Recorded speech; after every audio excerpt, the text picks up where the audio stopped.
Hi, this is Johnny. Welcome back to my YouTube channel. Ngayon guys, meron akong gustong i-share sa inyo about dito sa FDA.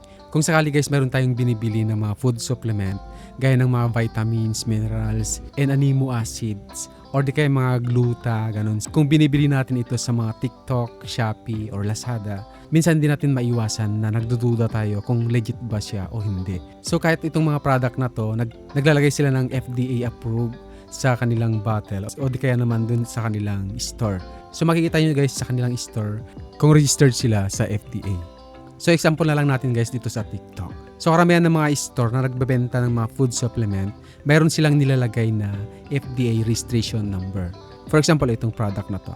So makikita natin dito guys yung FDA registration number nila. Ayan. So mayroon nakalagay dito na FDA registration number.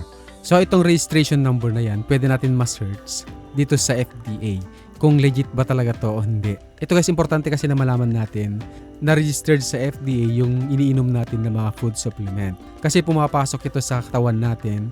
So importante na ligtas tayo dun sa iniinom natin, na walang halong supplement na nakakasama dun sa kalusugan natin. So bakit importante na nakaregister sila sa FDA? Pagsusuri sa kaligtasan or consumer safety. Walang lasong chemical, sinusuri ng FDA kung ang produkto ay kontaminado ng mabibigat na metal tulad ng lead or mercury, mikrobyo o mga nakatagong sangkap ng totoong gamot na maaring makasira sa atay at bato. Then pangalawa, tamang dosis ng nutrition. Tinitiyak ng ahensya na ang antas ng vitamina at mineral ay nasa ligtas na nasusukat lamang at hindi lalampas sa upper limits ng maaring magdulot ng toxic side effect sa katawan. May mga na-search din kasi ako dito, yung mga hindi registered, yung mga illegal na nagbebenta ng mga pampaputi. So hinaluan daw pala nito ng mercury. Pinapaputi niya yung skin natin. Kasi yung mercury, isang nakakalason na uri ng chemical or metal na sumisira sa nervous system, utak at mga bato. Maaari itong makapasok sa katawan sa pamamagitan ng paglanghap ng usok, pagkain ng kontaminadong isda o paggamit ng mga pekeng pampaputi na illegal na naglalaman nito.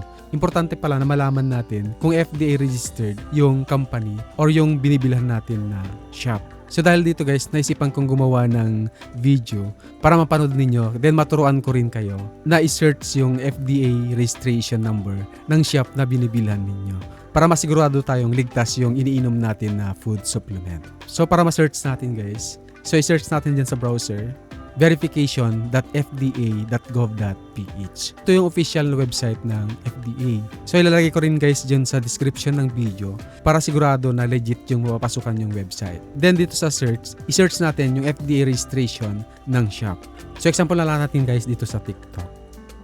Yan po ikakopy natin dito sa website ng FDA. So i-type natin dito guys. Then click natin tong search.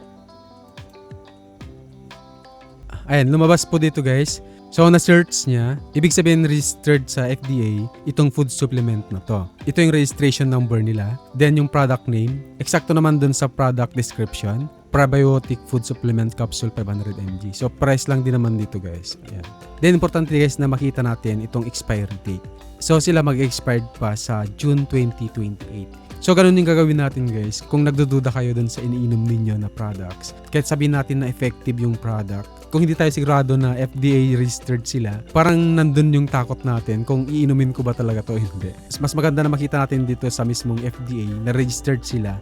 At least kampante tayo na iinom dun sa food supplement na yon. So I hope na nakatulong yung ating video guys. Kung may mga katanungan kayo, pwede nyo comment sa ating comment section below para masagot natin. Maraming salamat guys. See you next time. Bye-bye. God bless.